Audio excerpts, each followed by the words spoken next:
Assalamu alaikum wa rahmatullahi wa barakatuh. Alhamdulillahi Rabbil Alamin wa salatu wa salamu ala ashrafil anbiya wal mursaleen wa ala alihi wa ashabihi ajma'in wa ba'd. My dear brothers and sisters and elders, welcome to our lecture on cosmology in the Qur'an. We are beginning after quite a big gap in our weekend lectures. Inshallah, we will try to continue, I won't say without a gap because again 2 weeks later I have to go, but next week inshallah, next weekend we will have a lecture on death and hereafter. I think that's also in view of the fact that in the very recent past many of our near and dear ones have passed away. I think it's a good reminder for us to look at what the Islamic Aqidah is with regard to death and hereafter, and therefore inshallah next weekend, Saturday and Sunday, and next weekend will be a full class, which is Saturday from Asr to Isha and Sunday from 11 to 1:30. I want to begin by speaking about the purpose of the revelation. 1448 years ago, a window opened in the heavens and God spoke to man. Allah subhanahu wa ta'ala sent down his first revelation. And the message was the same that had come many times in history, but this time it was the last time that it was to come. And the name of that message was Islam. What is Islam? Islam is the belief in Allah subhanahu wa ta'ala jalla jalaluhu, to recognize the reality of Allah subhanahu wa ta'ala, one creator, Rabbul Alamin, one sustainer, who alone is worthy of worship and to whom we will all return one day, irrespective of our current belief. Whether we believe this or not is not material to the reality, it is material to our approach to that reality, because reality does not depend on belief for its existence. So to enter Islam, all we need to do is to believe in our heart that there is no one worthy of worship except Allah, and that Muhammad sallallahu alaihi wasallam is his messenger and his final messenger. And so therefore let us make Allah subhanahu wa ta'ala our witness and repeat the kalima tayyiba, ashhadu an la ilaha illallah wahdahu la sharika lahu wa ashhadu anna Muhammadan abduhu wa rasuluh. Inshallah ul musta'an, I ask Allah subhanahu wa ta'ala to be our witness on the day of judgment, and I ask Allah subhanahu wa ta'ala to make each one of us the witness for all of us, inshallah.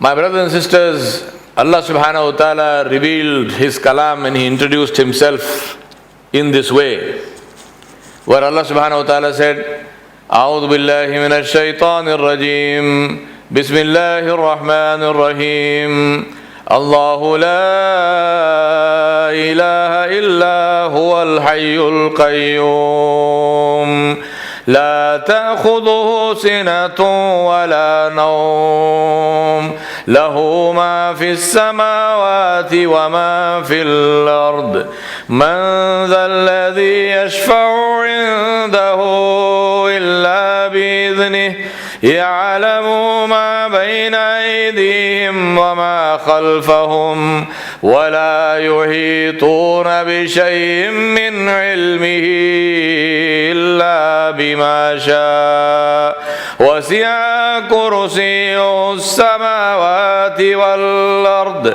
ولا يؤوده حفظهما وهو العلي العظيم. And he introduced himself again, where he said, هو الله الذي لا إله إلا هو عالم الغيب والشهادة هو الرحمن الرحيم. هو الله الذي لا إله إلا هو الملك القدوس القدوس السلام المؤمن المهيمن العزيز الجبار المتكبر سبحان الله عما يشركون هو الله الخالق البارئ المصور له الأسماء الحسنى يسبح له ما في السماوات والأرض وهو العزيز الحكيم. This is who we worship. This is who the Muslims worship. This is who we ask for help. This is who we rely upon and we have tawakkul. This is Islam. Allah subhanahu wa ta'ala posed a challenge to the scientists and technologists and all the other is where he said, سنريهم آياتنا في الآفاق وفي أنفسهم حتى يتبين لهم أنه الحق أولم يكفي بربك أنه على كل شيء شهيد.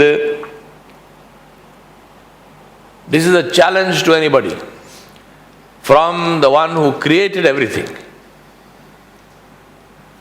where he said that we will show them our signs فِي الْآفَاقِ وَفِي أَنفُسِهِمْ, in the universe and within themselves, حَتَّى يَتَبَيَّنَ لَهُمْ أَنَّهُ الْحَقِّ, until it becomes clear and manifest to them that this kalam of Allah is the truth. My brothers and sisters, that is why I say to you that there is no conflict in the Qur'an between theology and science. The conflict between religion and science is a Christian conflict in Europe because of how the Bible got changed, and therefore the Christian worldview became progressively more illogical, and therefore the Christians of Europe, they rejected the Bible. Or to probably put it more accurately, they rejected the scientific role or the scientific evidences in the Bible because they were completely contradictory to what people were by then discovering through their own research. And they just didn't match. For example, it was the biblical view that the world is flat and that if you travel long enough, you will fall off over the edge, like as if off a table. It was the biblical view that the earth is the center of the universe and everything else is revolving around the earth, and so on and so on and so on. And so people rejected this entire story, and they rejected and they said, let religion remain inside the church. Render unto Caesar what is Caesar's and render unto God what is God's. So they separated temporal power and theology, they separated theology and science, they separated theology and government, and they said there's no problem as long as you want to worship, stay inside the church, worship in the church, but once you step outside the church, this world is ours. And we will decide what happens in this world. And in this world of ours, outside the church, there is no God, there is no creation, there is no nothing. And what we see and what we touch and what we can poke and what pokes us back is real, and everything else is unreal. We don't accept it. And that became the globalistic, and remains till today, the globalistic world view of Europe, primarily. Islam has never gone down that road at all. And so therefore in Islam we never had a problem with science, and we do not have a problem with science, as long as we stick to Islam. And that's why very important for us to remember is that the Qur'an is a book of signs, ayat. It's not a book of science. Even though some of the signs are scientific, the Quran is not meant, the Kalam was not sent to teach us about embryology. It was not sent to teach us about geology. It was not sent to teach us about oceanography. It was not sent to teach us about cosmology, even though all these things are mentioned in the Quran. So it's very important to keep this thing in mind, especially for those who use, who pick and choose ayat from the Quran which refer to scientific things. And within quotes, they use them to prove the truthfulness of the Kalam of Allah. Now that is a dangerous path to go down, and that is a wrong path to go down, because the problem with that is that if you are inverting the issue. It is the Kalam of Allah subhanahu wa ta'ala which confirms scientific and human evidence, not vice versa. So there is no, because logically speaking, you cannot take a lower level knowledge to confirm a higher level knowledge. You can do the other way around, which is you can take a higher level knowledge to confirm a lower level knowledge, but you cannot take a lower level knowledge to confirm a higher level knowledge. And we believe that the highest level of knowledge is the Kalam of Allah subhanahu wa ta'ala. So taking knowledge of our own research and our own findings, even though they are correct, but taking them to prove the existence of Allah or to prove the divinity of the Quran and so on is illogical. Allah subhanahu wa ta'ala mentioned for us the Quranic method of teaching and learning, where Allah subhanahu wa ta'ala said in the ayat of Surah Al-Imran. There is a whole lecture of mine on these ayats, so those of you who are interested can go on YouTube to our channel and see the lecture. There's a detailed lecture on these ayat, on these specific ayat of Surah Al-Imran, where Allah subhanahu wa ta'ala said, إن في خلق السماوات والأرض واختلاف الليل والنهار لآيات لأولي الألباب الذين يذكرون الله قياما وقعودا وعلى جنوبهم ويتفكرون في خلق السماوات والأرض ربنا ما خلقت هذا باطلا سبحانك فقنا عذاب النار. Allah subhanahu wa ta'ala in this beautiful ayat referred specifically to His creation. And He said that there are signs in my creation, in the alternation of the day and the night, in the creation of the heavens and the earth. There are signs for people of intelligence. And then Allah subhanahu wa ta'ala described who are the people of intelligence. That lecture of mine is called Al-Ulil Albab, the people of intelligence. Allah then described who are the people of intelligence. And Allah subhanahu wa ta'ala set the criterion of intelligence, and Allah subhanahu wa ta'ala set the criterion both in terms of what it is as well as the sequence of learning. Where He said that Al-Ulil Albab, the people of intelligence, are the people who first and foremost recognize their Creator. Not vice versa, not people who deny the Creator. Intelligence means first and foremost to recognize your Creator.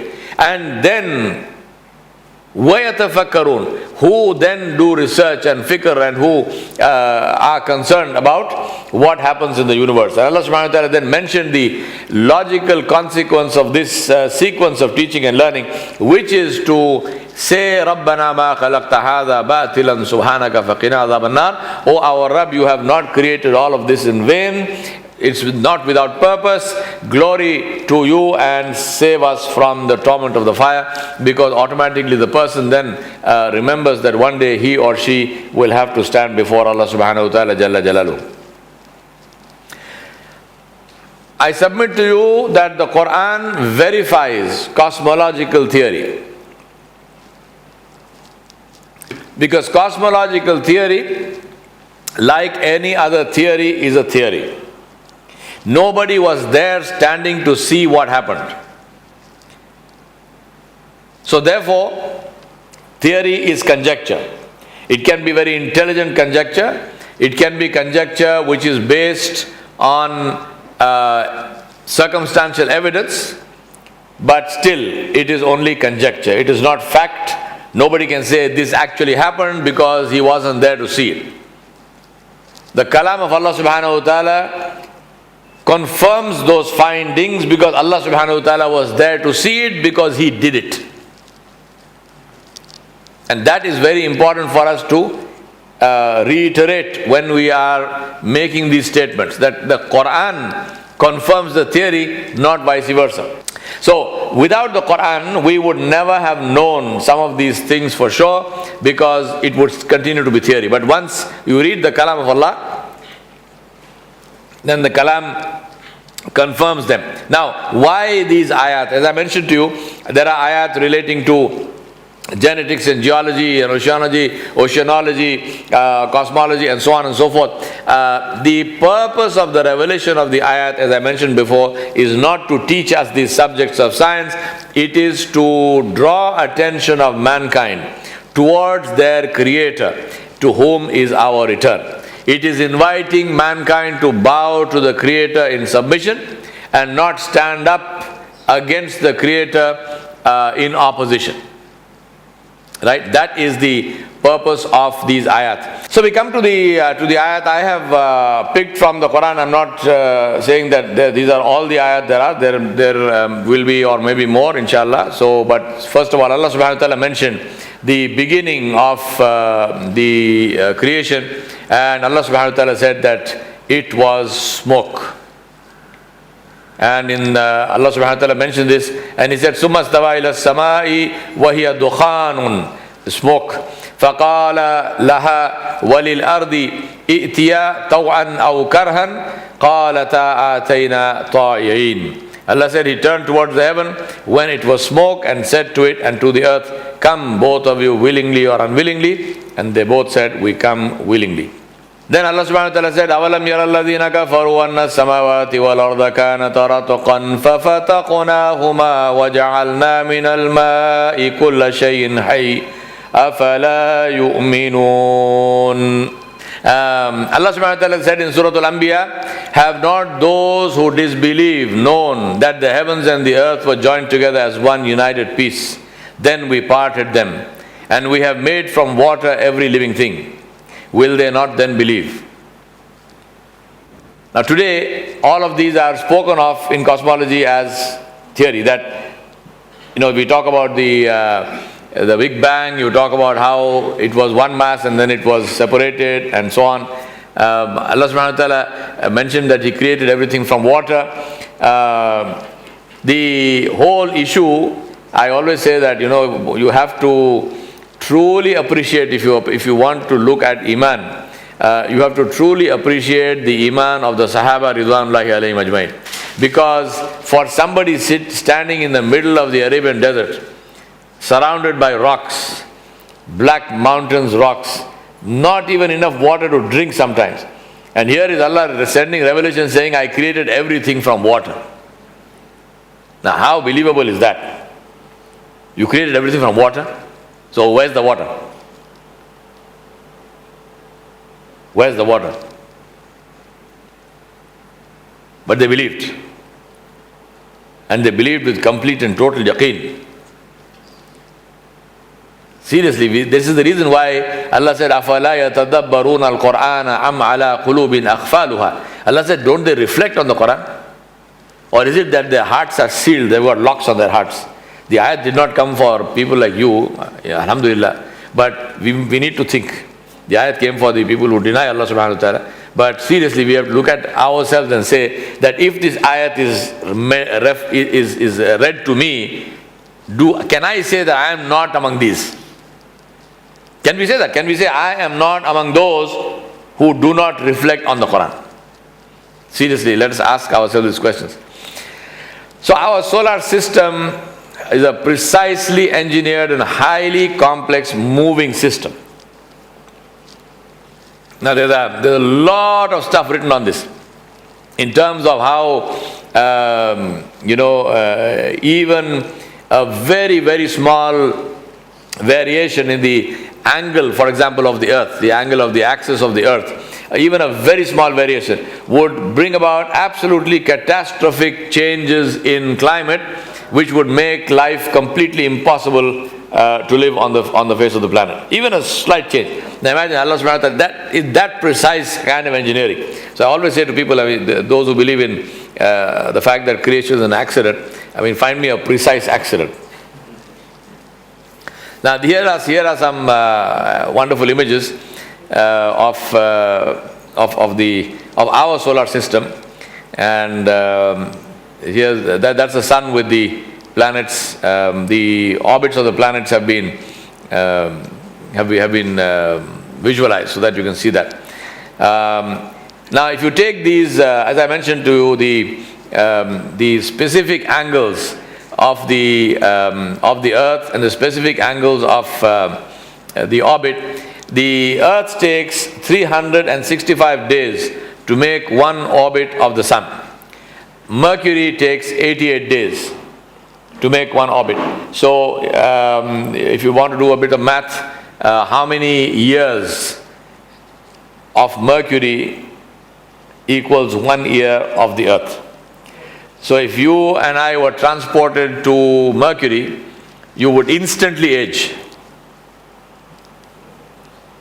And if somebody from Mercury, I mean, Mercury doesn't, at least to the best of our knowledge, does not have human life on it, but if there was somebody living on Mercury, if they were transported to Earth, they would suddenly become younger. So there's the secret of youth. Those of you who want to become younger, find a place that revolves. Go to Neptune. Now, see the beauty of this thing. Mercury, see the variation in temperature. Mercury day temperature is 176 degrees Celsius, and night temperature is a minus 184 degrees Celsius. Whereas the Earth's temperature is a uniform average of 22 degrees Celsius.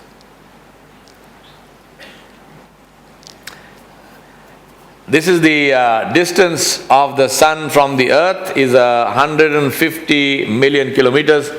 Light traveling at 300,000 kilometers an hour per second takes 8 minutes to get to the Earth. And this is the whole, this is our solar system. There are of course now some other planets and bodies which have been discovered in it, but this is where we are. And on the left of the screen is the picture of the Sun. Now the Earth itself, this is on a slight bit of a side note, but I think it's important to talk about that. The Earth itself, if you look at it, has a crust which is 10 miles in thickness. Now this crust is what we live on. And this crust is all your gold mines and diamond mines and everything else, and all the holes in the ground and all your bore wells and the works. We're living on this crust, 10 miles. Below the temperature of that is 22 degrees Celsius. Below that is 1800 miles of what is called the mantle, and the temperature of that varies between 500 to 4000 degrees Celsius. Under that is an outer core which is 3000 miles, which is really liquid lava, and the temperature there is 5000 to 9000 degrees Celsius. And then there is inner core which is 900 miles, temperature is 5000 degrees Celsius. So literally we are sitting on a ball of fire. And if you look at the, as an analogy, if you think of an apple, then the crust of the Earth which we are sitting on is the skin of the apple. Everything else is fire. Now, how big is the Earth? Let me show you how big the Earth is.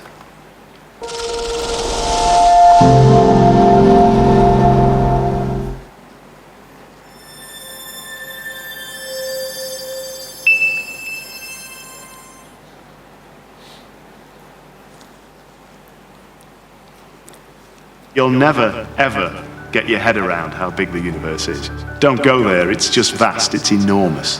There's no way a human mind, I think, can actually comprehend the true immensity of the universe. We're happy with the size of an elephant, or the size of a tree, or maybe even the size of Durham Cathedral. But I think if we go beyond that, then our brains just start to run out of gas. It may be difficult for our brains to comprehend But that hasn't stopped astronomers endeavouring to measure the distance to the stars. One technique is to use a phenomenon called parallax. Everybody can actually experience parallax for themselves. If you hold your thumb up and close one eye, you can see that your thumb appears to be in a certain position relative to something behind your thumb. But then if you open that eye and close the other eye, you'll see your thumb appears to move relative to the object behind. The same thing happens when we look at the stars. When we look at a relatively nearby star from the Earth, it appears in a certain position relative to the other background stars. 6 months later, when the Earth is on the opposite side of the Sun, the same star will appear in a different position relative to the background. Like opening and closing one eye then the other, the star appears to move, and by measuring this apparent movement, we can calculate the true position of the star. An alternative method of measurement is to use certain stars in the sky known as standard candles. We know exactly how brightly they shine. If we can therefore measure how bright they appear to us on Earth, we can calculate how far away they are. The dimmer they appear, the further they are from the Earth. So the nearest star to the Sun is Proxima Centauri, and that, it turns out, is 40 trillion kilometers away. That's 40 million kilometers away from the Earth. Such numbers start to become incomprehensible, and that's why astronomers have adopted an alternative unit of measurement for such vast distances, the light year. A light year is the distance that light will travel in 1 year. If you imagine light moving around the Earth in 1 second, so in that time, light would travel around the Earth over 7 times. So that's fast. The speed of light is 300,000 kilometers a second. So 1 light year is about 9 million kilometers. The speed of light also leads to a curious consequence when we stare at the stars. So the light from the Sun takes 8 minutes to get to the Earth. That essentially means we're looking into the past. We're looking back at the Sun as it was 8 minutes ago. So if the Sun was to disappear right now, we wouldn't know for 8 minutes. So a telescope, if you like, is a time machine. We're looking back in time, and the further the object is away from us, the further back in time we're seeing it. Our Sun, like nearly all the stars we can see with the naked eye, sits inside the galaxy we call the Milky Way. But our galaxy is not alone in the universe. Not everything you can see in the night sky is actually in our galaxy. It turns out that some of those faint dots are in fact other galaxies. The furthest object you can see actually with the unaided eye is another galaxy called Andromeda. The light from that galaxy has taken something like 2.25 million years to get to the Earth. So if you imagine if we reverse the scenario and you're looking at the Earth from Andromeda with a very powerful telescope, you'd see no signs of cities, no civilization, no Great Wall of China. You might be lucky enough to see 1 or 2 sort of early humans hunting around on the African plains for their dinner, maybe. Astronomers have always wanted to see further, using bigger and better telescopes to try and find out just how many other galaxies are out there. Until finally, we pointed the Hubble telescope at what at first appeared to be a very dark and ordinary patch of the night sky. If you imagine holding up your finger with a grain of sand on it and looking at the patch of sky that grain of sand blocks out, that's the field that the telescope zoomed in onto. And what the telescope saw was incredible. Every single speck of light in this photo is a galaxy. 10,000 galaxies in a patch of sky the size of a grain of sand held at arm's length. If this tiny patch of sky is like every other, then we can calculate how many galaxies are out there. The visible universe contains around 100 billion galaxies. Each one of those galaxies contains around about 100 billion stars. That means the visible universe contains something like 10,000 million stars.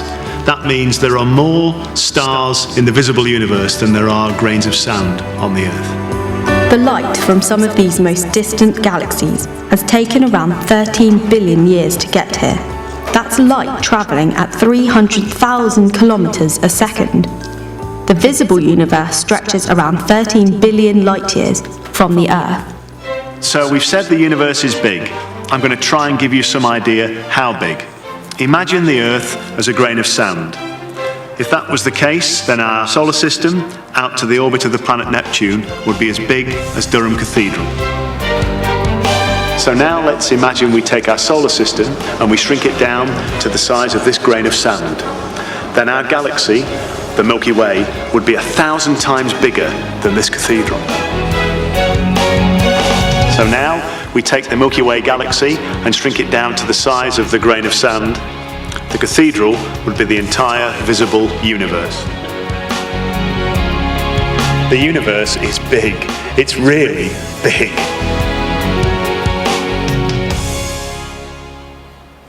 And the earth is small. It's really small. And your house is even smaller, over which you're fighting like cat and dog with your own brother. Allah Kareem. Now, one night at about 2 o'clock, I was lying on my back in the sand in the bed of the Kadam River in 1975. When I figured out, I was looking at the night sky, bright, bright, bright stars, were pitch dark. And it suddenly occurred to me that looking up at the night sky, that I was looking into the past. Because I said that if that light which is coming from whichever star that I'm looking at, if that light takes 1 million light years to get to me, and in that 1 million light years time, if the star has died, then I am actually seeing something that does not exist. Here is a picture of the Milky Way over Crater Lake.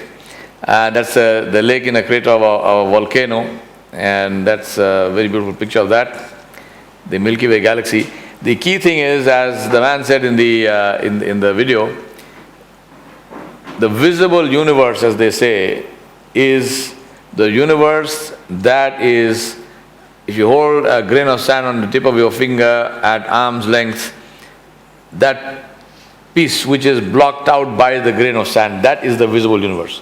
And that has billions of galaxies the size of the Milky Way.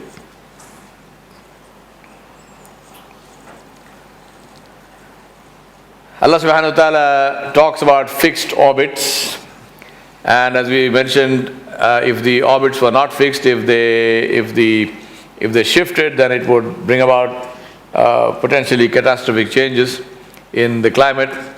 And Allah said, خَلَقَ السَّمَاوَاتِ وَالْأَرْضَ بِالْحَقِّ يُكَبِّرُ اللَّيْلَ عَلَى النَّهَارِ وَيُكَبِّرُ النَّهَارَ عَلى اللَّيْلِ وَسَخَّرَ الشَّمْسَ وَالْقَمَرَ كُلٌّ يَجْرِي لِأَجَلٍ مُسَمَّى أَلَا هُوَ الْعَزِيزُ الْغَفَّارُ. Allah said, He has created the heavens and the earth bil-haq, and He makes the night to go into the day. This kawara, yukaviru, is a very descriptive phrase in Arabic, which means to extract from, to come out of. So He makes the night go in the day and makes the day go into the night, and He has subjected the sun and the moon, each running on a fixed course for an appointed term. And verily, He is the Almighty and the oft forgiving. Now see the narration of the kalam of Allah subhanahu wa ta'ala. Until the word Almighty, it's all connected, because Allah is talking about His creation and He is the Almighty. And then why is there oft forgiving? Why Ghaffar?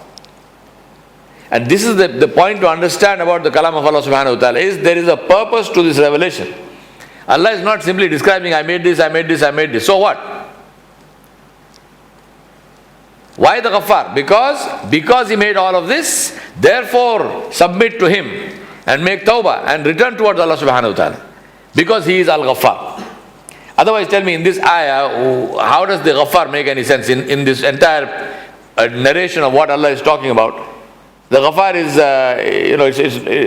if we can say, well, this is not necessary to say that, because Huwa al-Aziz is enough. I mean, He is the all-powerful, almighty, with respect to what He created. Why the Ghaffar? Because that is not the purpose of the narration. So, the Ghaffar is to draw our attention to the fact The purpose of the revelation is to draw our attention towards Allah subhanahu wa ta'ala. It's not just, Allah is not telling stories, right? Now, changing of the day and the night, let me show you some more movies.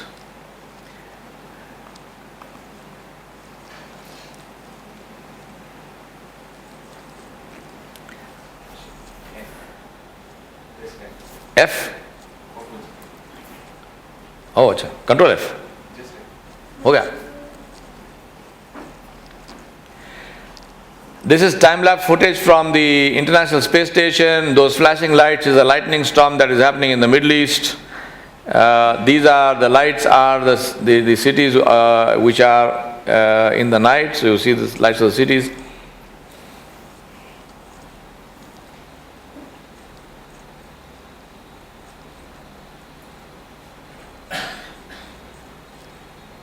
And that's the sunrise coming up.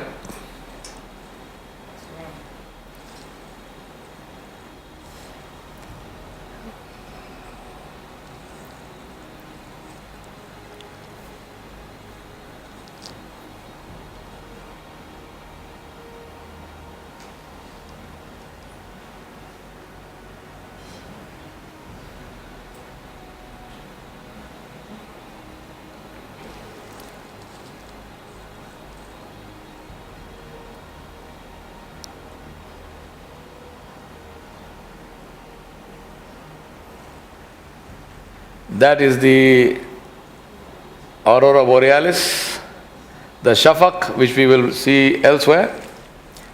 The colors are created because of the oxidation of solar dust and other harmful things that burn off, thanks to the shield that Allah has created across the earth. If that wasn't there, we would burn.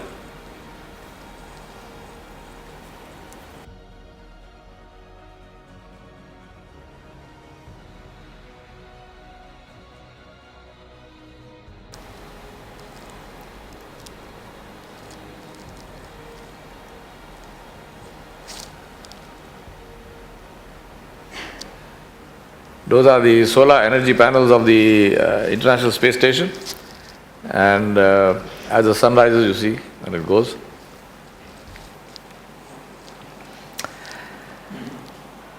Are you happy to see all this? Yes or no? Yes. Then let me make you very unhappy. The International Space Station is a scientific experiment that is a collaboration between 15 countries, including, hold your breath, America and Russia. And when the Ukraine stuff started, NASA put a sign on their website saying, none of this affects our collaboration on the International Space Station. Out of those 15 countries, there is not a single Muslim country. Are you unhappy? Then let me make you even more unhappy, because I specialize in creating depression. The International Space Station does 16 orbits of the Earth per day.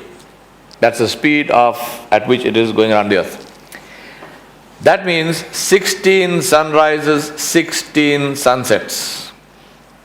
Somebody asked one of the astronauts on the International Space Station, what is the most beautiful thing that you see from there?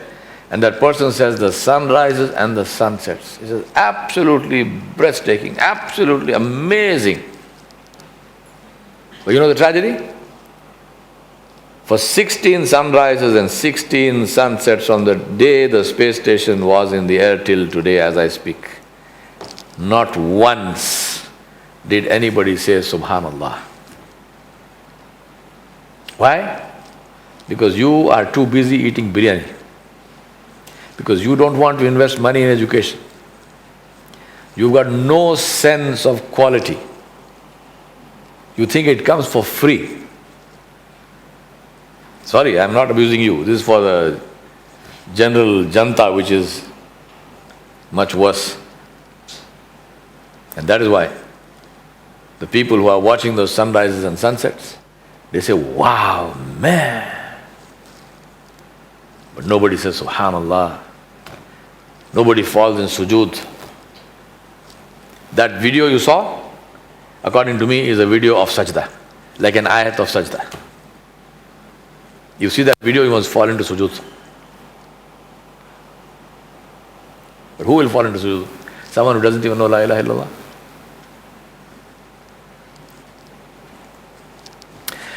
Allah subhanahu wa ta'ala said, تَبَارَكَ الَّذِي جَعَلَ فِي السَّمَاءِ بُرُوجًا وَجَعَلَ فِيهَا سِرَاجًا وَقَمَرًا مُنِيرًا وَهُوَ الَّذِي جَعَلَ اللَّيْلَ وَالنَّهَارَ خِلْفَةً لِمَنْ أَرَادَ أَنْ يَذَّكَّرَ أَوْ أَرَادَ شُكُورًا.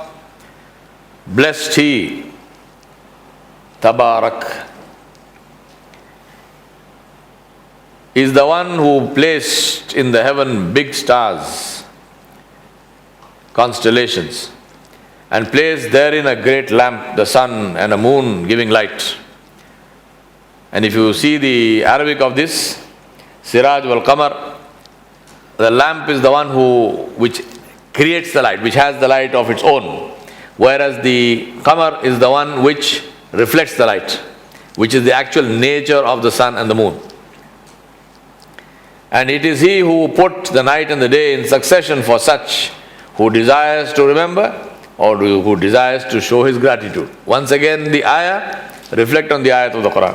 It is not about sun and moon, it's not about day and night, it's about our relationship with Allah subhanahu wa ta'ala. Allah is pointing to His creation and saying, who is this for? The one who reflects and the one who goes in sujood before Allah subhanahu wa ta'ala. La ilaha illallah. Let me show you another one. I love these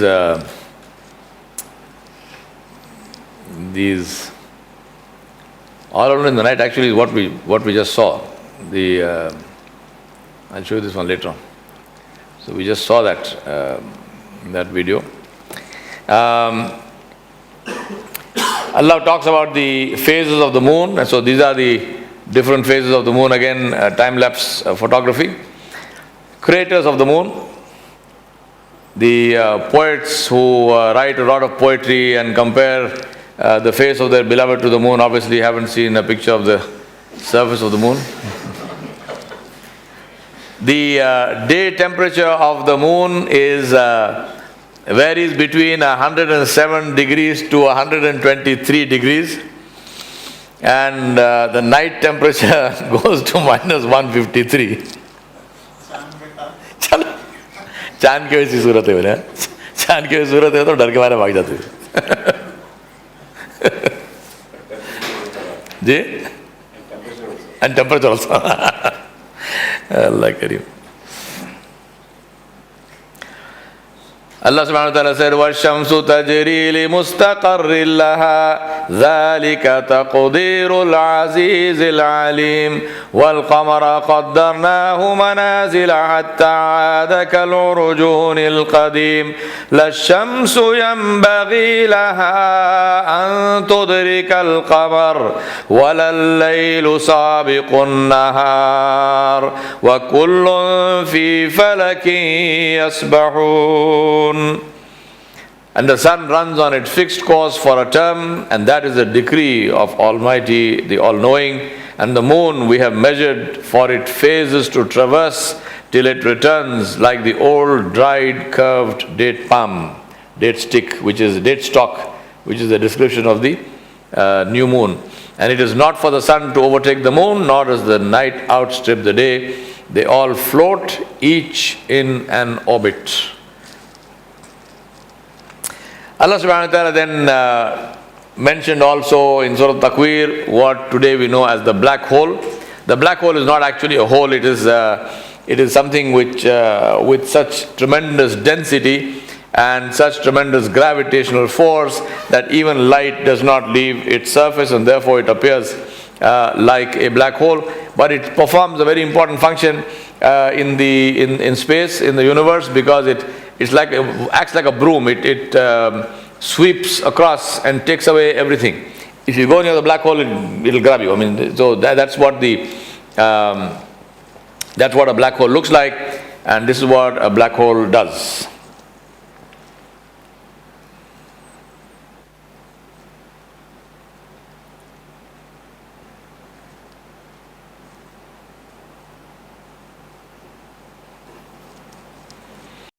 فلا أقسم بالخنس الجوار الكنس.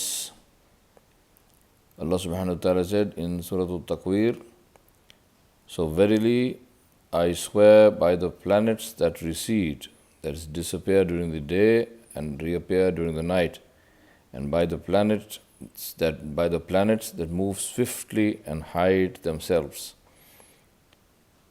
Very interesting, there are three words which are used here in the tafsir.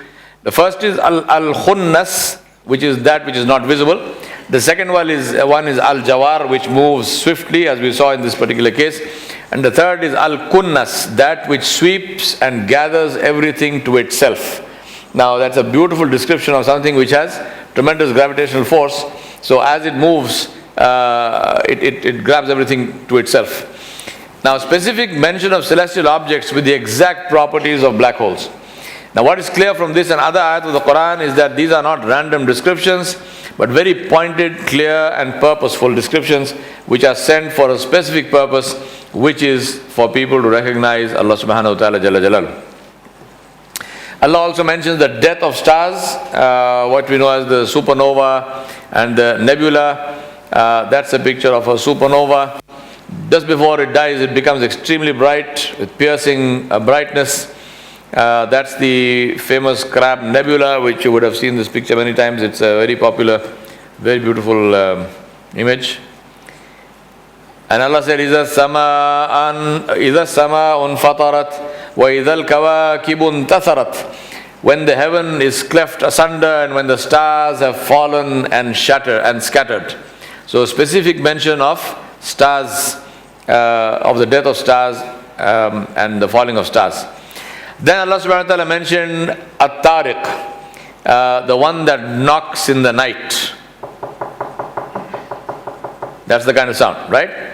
So Allah subhanahu wa ta'ala said, وَالسَّمَاءِ وَالطَّارِقِ وَمَا أَدْرَاكَ مَا الطَّارِقِ النَّجْمُ الثَّاقِبِ. Allah said, by the heaven, and At-Tariq, the one who knocks at night, and what will make you know what At-Tariq is?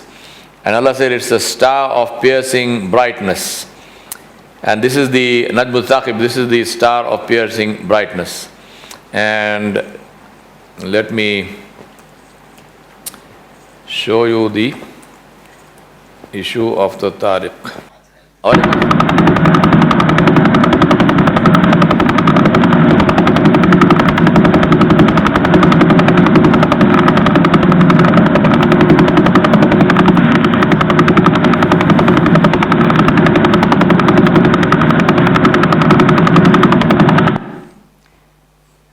The Tariq is called the pulsar, which is, that's the correct word for it. And if you go to this, that's the website. It will be on the recording when it comes up to you. It's called a pulsar because it pulsates. And that is the sound. This is an actual recording of the sound of a pulsar. Yeah? Then we come to the magnetic shield, which protects the earth, which we know as the aurora borealis. You saw a picture of that from, beautiful video of that from the ISS, from the International Space Station.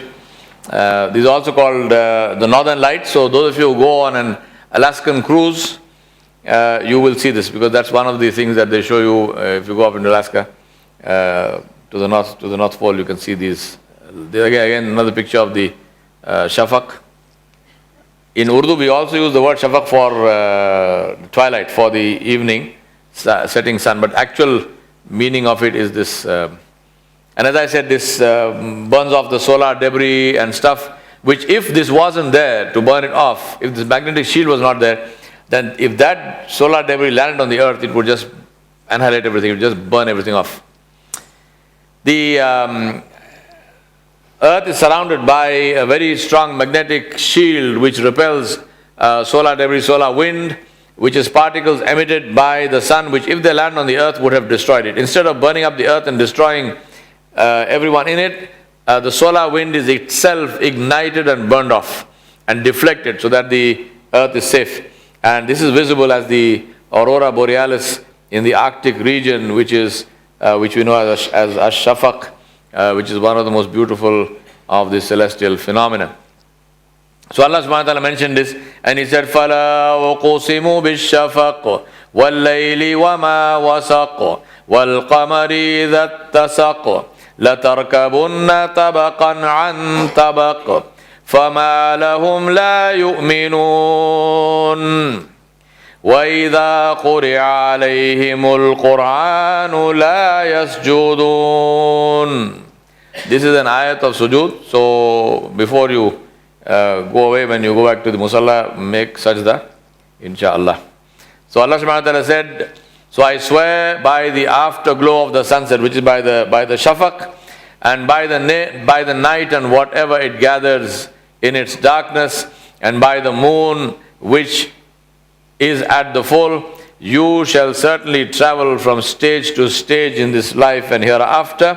What is the matter with them that they do not believe? And when the Qur'an is recited to them, they do not fall in sujood. I want to end by reiterating the message of the Qur'an. This whole kalam came for a purpose, and that purpose was to remind us about the blessings of Allah subhanahu wa ta'ala. Why Allah subhanahu wa ta'ala said, أعوذ بالله من الشيطان الرجيم بسم الله الرحمن الرحيم الرحمن علم القرآن خلق الإنسان علمه البيان الشمس والقمر بحسبان والنجم والشجر يسجدان والسماء رفعها ووضع الميزان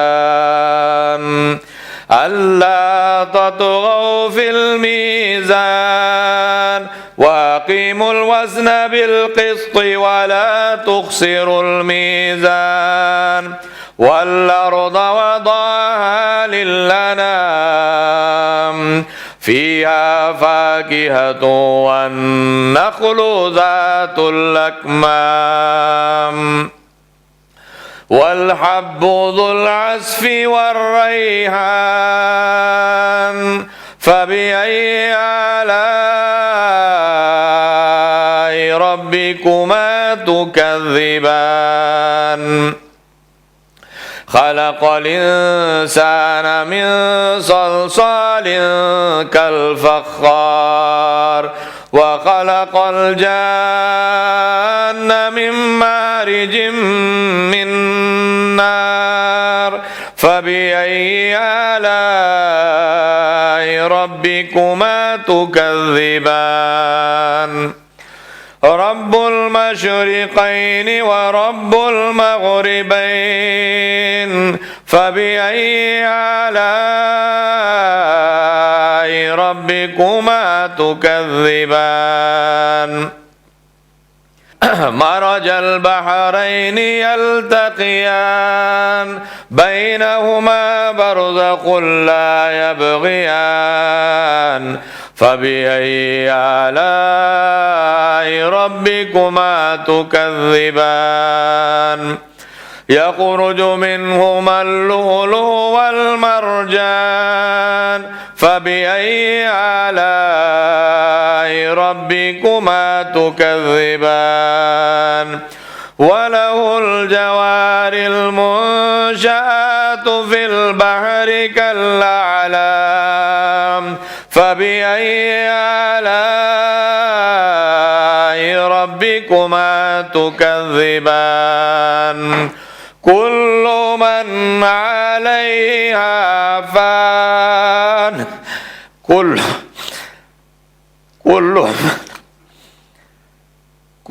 من عليها فان كل من عليها فان ويبقى وجه ربك ذو الجلال والإكرام فبأي آلاء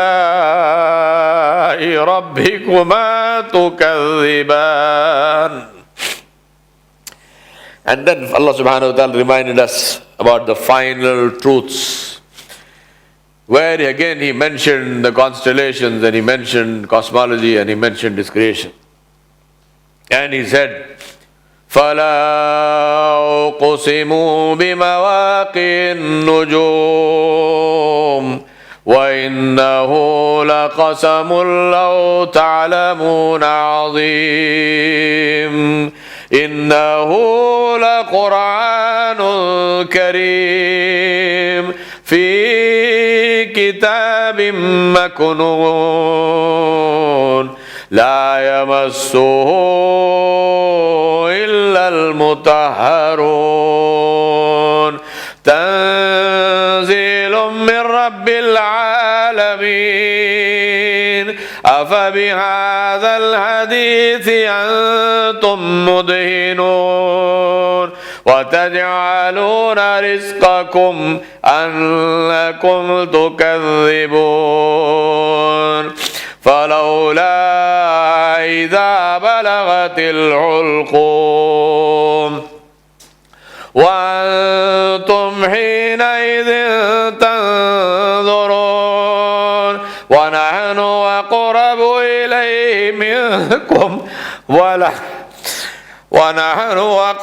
إليه منكم ولكن لا تبصرون فلولا إن كنتم غير مدينين ترجعونها إن كنتم صادقين فأما إن كان من المقربين فروح وريحان وجنة نعيم وأما إن كان من أصحاب اليمين فسلام لك من أصحاب اليمين وأما إن كان من المكذبين الضالين فنزل من حميم وتصلية جحيم إن هذا لهو حق اليقين فسبح باسم ربك العظيم صدق الله العظيم لا إله إلا الله محمد رسول الله جزاكم الله خيرا سبحانك اللهم بحمدك ونشهد أن لا إله إلا أنت نستغفرك اللهم ونتوب إليك. May Allah subhanahu wa ta'ala cause this to be a source of guidance for all of us. May Allah subhanahu wa ta'ala accept your coming here and reward you in keeping with His majesty and grace. May Allah subhanahu wa ta'ala open your hearts to His glory and majesty. May Allah subhanahu wa ta'ala remind us about our meeting with Him one day. May Allah subhanahu wa ta'ala make that day the best day of our lives. May Allah subhanahu wa ta'ala make the last of our deeds the best of our deeds, and the last day of our life the best day of our life. We ask Allah subhanahu wa ta'ala to enable us to take this message of Islam and the message of His greatness and glory and majesty to every home on the face of this earth. And we ask Allah subhanahu wa ta'ala to open the hearts of people that you talk to, the people that you meet, the people that you present this. We ask Allah to open their hearts to His message and to enable your words to change the hearts of people. We ask Allah subhanahu wa ta'ala to accept all your du'as and to accept your tawbah and to turn you towards Him and to make you firm on the sunnah of His Habib Muhammad sallallahu alayhi wa sahbihi wa sallam. وصلى الله على نبي الكريم وعلى آله وصحبه أجمعين برحمتك يا أرحم الراحمين والحمد لله رب العالمين.